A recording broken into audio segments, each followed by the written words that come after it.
எல்லாம் கர்த்தராலே ஆகும். அந்த எல்லாம் சொல்லும் போதே எல்லாம்னா அந்த எல்லாத்தையும் நம்ம ஆண்டவர்ட்ட விட்டுறணும்.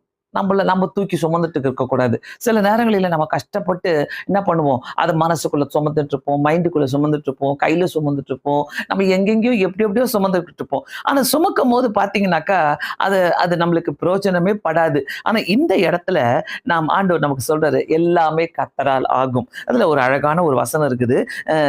அதாவது சங்கீதம் 33:9 அவர் சொல்ல ஆகும், அவர் கட்டளையிட நிற்கும். சோ எல்லாமே கர்த்தரால் ஆகும் என்று நம்ம சொல்றோம்னாக்கா ஆண்டவர் எல்லாத்தையும் பார்த்துக்கொள்ள வல்லவராய் இருக்கிறார். பிரியமானவர்களே, இந்த வாரம் முழுதும் நாம் செபிக்கலாம். இந்த வாரம் முழுதும் ஆண்டவரே என்னால ஹேண்டில் பண்ண முடியல, ஆனா உங்களால ஹேண்டில் பண்ண முடியும். நான் நிறைய நேரங்களில் அப்படித்தான் நான் ஜெபிப்பேன். சில காரியங்கள் எனக்கு முன்பாக டஃப்பா இருக்கும் போது, கஷ்டமாக இருக்கும் போது, ஆண்டவரே இட்ஸ் நாட் பாசிபிள், என்னால முடியவே முடியாது எஸ் சுவாமி, ஆண்டவரே நீங்க ஹேண்டில் பண்ணுங்க, you can handle it Lord அப்படின்ட்டு ரொம்ப ஒரு கம்பீரமான சத்தத்தோடு ஆண்டவர்ட்ட இந்த வார்த்தையை நான் சொல்லிட்டு விட்டுருவேன். ஆண்டவரே நீங்க ஹேண்டில் பண்ணிட்டுங்க எஸ் சுவாமின்னு சொல்லிட்டு விட்டனாக்கா அதுக்கப்புறம் அதை நினைக்கவே மாட்டேன். வேணாம், இது எனக்கு எதுக்கு நான் நினைக்கணும், நான் நினைச்சா எனக்கு ப்ராப்ளம். ஸோ எல்லாமே கர்த்தரால் ஆகும். அல்லேலூயா. ஸோ இந்த முதல் நாளிலே நான் எடுத்துக்கொண்ட இந்த பொதுவான ஒரு டாபிக்கை எல்லாம் கர்த்தரால் ஆகும். ஆனா அதுக்குள்ள நம்ம சில சப் டாபிக்ஸை நம்ம பார்க்க போறோம். இன்னைக்கு கர்த்தருடைய கரத்தினாலே ஆகும். ஆமென்.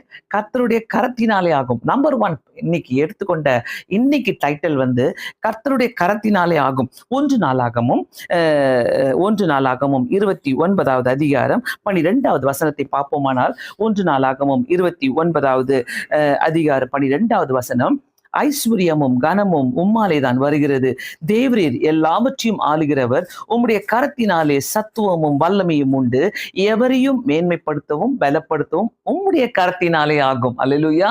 எவரையும் பலப்படுத்தவும் எவரையும் மேன்மைப்படுத்தவும் உம்முடைய கரத்தினாலே ஆகும் என்ற ஒரு அருமையான ஒரு ஜெபத்தை நம்ம இங்க பார்க்கிறோம். தாவீது ராஜா, சாலமோன் இவங்க எல்லாம் ஜெபம் பண்ணும் போது ஆண்டவருடைய கரத்துல அவங்கள பெரிய பெரிய ஆட்சிகளை பண்ணாங்க, பெரிய பெரிய காரியங்களை சிந்திச்சாங்க. கர்த்தர் அவங்கள கொண்டு பெரிய பெரிய காரியங்களை செய்ய வைக்கிறாரு. சாலமோன்கிட்ட பாத்தீங்கன்னாக்கா ஞானமும் கிருபையும் உனக்கு தந்திருக்கிற, நீ அதை வைத்து நீ போ, உங்க தகப்பன் செய்த மாதிரி நீ செய்யன்னு சொல்லிட்டு ஆண்டவர் சொல்றாரு. சோ இந்த இடத்துல பார்க்கும்போது ஐஸ்வர்யமும் கனமும் உம்மாலேதான் வருகிறது. சோ இதெல்லாம் கொடுக்கிறவரும் கர்த்தர் தான். தயவு செய்து சொல்றேன், நல்ல மனசுல ஏத்திக்கங்க, இது அத்தனையும் கொடுக்கிறவர் கர்த்தரு. தேவரீர் எல்லாவற்றையும் ஆளுகிறவர். ஆமென். நம்ம எல்லாவற்றையும் ஆண்டவர்கிட்ட கொடுக்கிறோம்னாக்கா எல்லாவற்றையும் ஆளுகிறவர். எத்தனை பேரால சொல்ல முடியும் நான் எல்லாத்தையும் கர்த்தர்கிட்ட கொடுத்துட்டேன்ட்டு? இல்ல, கொடுக்கவே முடியாது. சிலதெல்லாம் புடிச்சு வச்சிருப்பீங்க.